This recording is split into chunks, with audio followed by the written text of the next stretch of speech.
Yes, nongeye kugusuza cyane wowe umukunzi wa filime Inzira y'umusaraba aho uherereye hose, waba uri mu Rwanda, waba uri mu Burundi, waba uri muri Kongo, waba uri muri Kenya, waba uri muri Tanzania, waba uri muri Uganda, igihugu cyose waba uherereyemo cyangwa se ku mugabane wa Aziya aho waba uherereye hose, turabasuje cyane kabisa, mukomeze kugira impagarike n'ubugingo kabisa.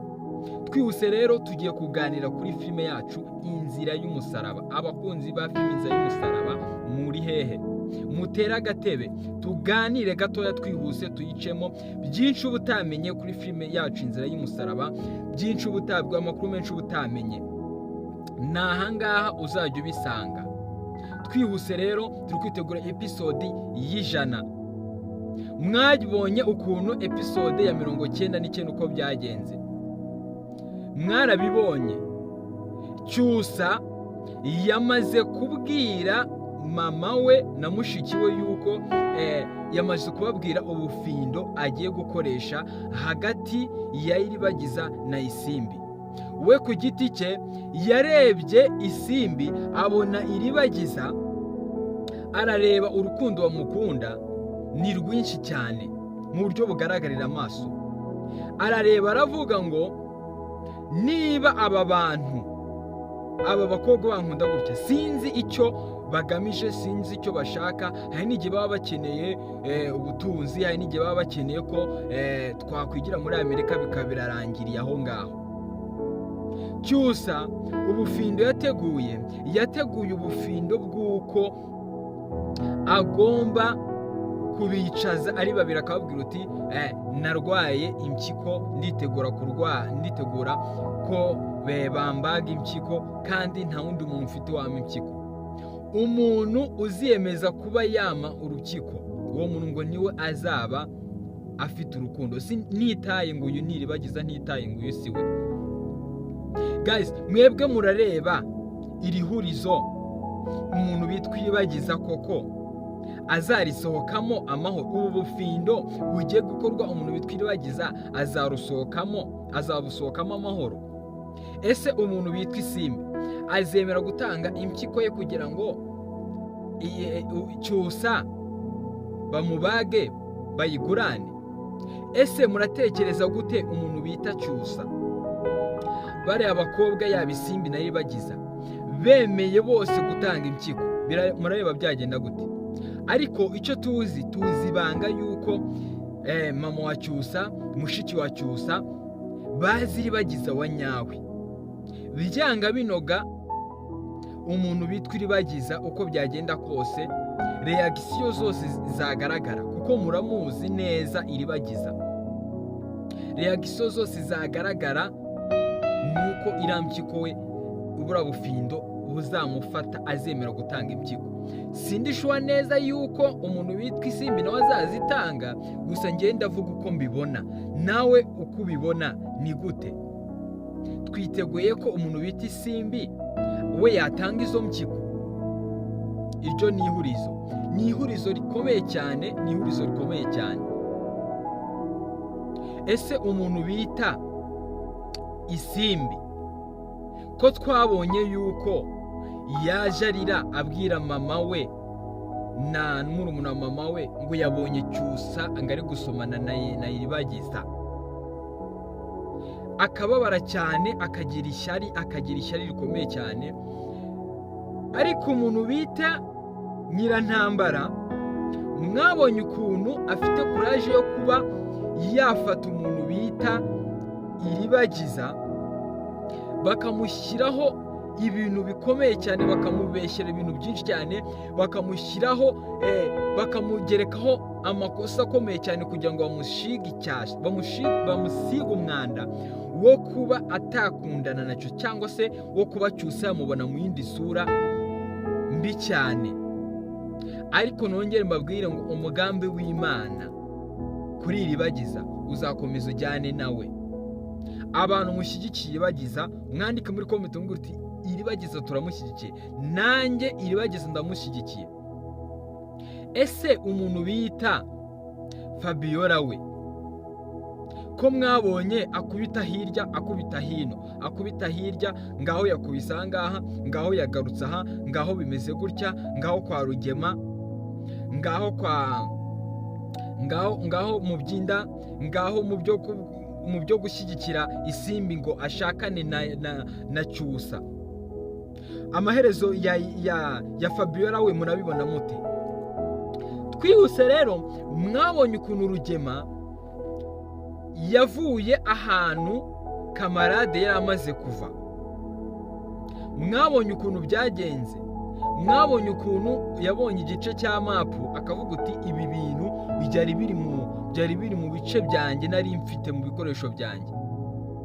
Ariko umuntu yitegereje neza nk'uko mwabibonye neza, umuntu bitwa kamarade byanga binoga, twabonye yuko babonye umuti byanga binoga, uyu muti ugomba kugera kwa Iribagiza. Kandi guys, uyu muti nugera kuri Iribagiza bakawumuha neza bakawugezayo, bizacura iki? Iribagiza namara kwibuka bizacura iki? Ese twiteguye kubona reaction hagati ya Iribagiza na Isimbi, umuntu uzemera gutanga impyiko? Ese ubu bufindo ko numva buremereye, ninde uzataruka ubu bufindo bwa Cyusa? Ariko tuzi neza ko umuntu bita Iribagiza yarwaniye Cyusa kuva kera, bamutega imitego ntiyamufata, bamutega uburozi ntibwamufata, batega imitego myinshi mitindi ntiyigera ifata uwo bita Cyusa, ntiyigeze ifata uwo bita Iribagiza. Iribagiza yarwanye intambara nyinshi cyane, ni umukobwa warwanye intambara nyinshi, ni umukobwa warwaniriye Cyusa kuva kera.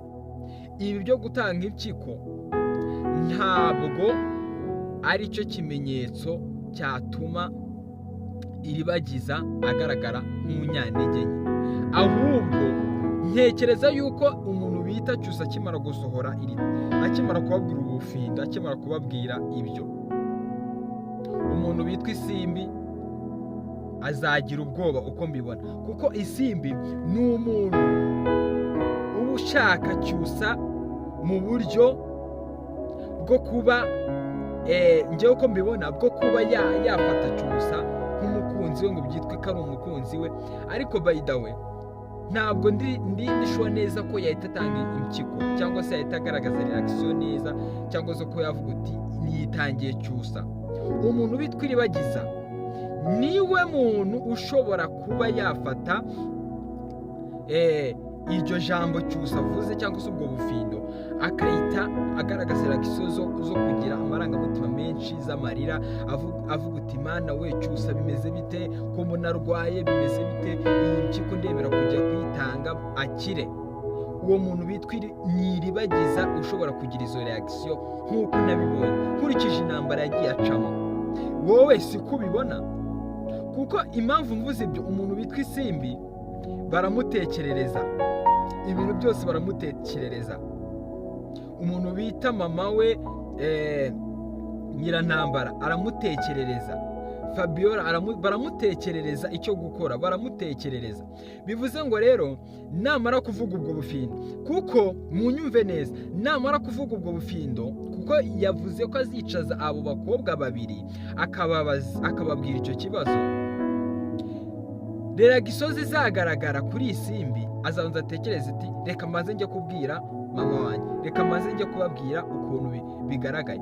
Kandi Cyusa ategereje kumva reaction z'ako kanya z'ukuntu babyakiriye, ariko kubera ko Iribagiza we nta muntu afite wo kujya kubwira ngo ndabyakira gutya, ngo ndabyakira gutya, ngo bimeze gutya, ntabwo we bizamufata inzira ndende, kuko we afite n'urukundo ruhagije, twarabibonye. Ntabwo bizamufata inzira ndende zo kuvuga ngo bimeze gutya, ngo bimeze gutya, ngo reka amashinge kujya inama. We ni ibintu automatic arazahita yumva uti umukunzi wanjye ngomba kumurwanira mpaka na rugi.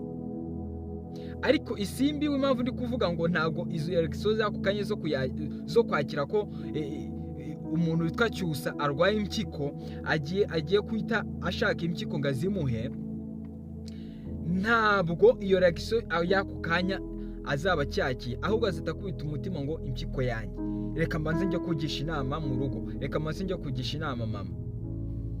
Wapi, ntabwo bizakunda. Cyusa azahita areba reaction z'ako kanya avuga uti uyu muntu ni we wanjye, kuko isimba azahita avuga uti reka mbanze njye kubaza, kuko najya kubaza azahita atanga ikimenyetso kuri Cyusa ko bitagikunze. Reaction zagaragara, ubundi reaction zizagaragara aho ngaho nizo Cyusa azafata, niyo mahitamo ya Cyusa. Kandi tuzi neza ukuri aho kuri, kandi urukundo nyakuri rwihanganira ibintu byose.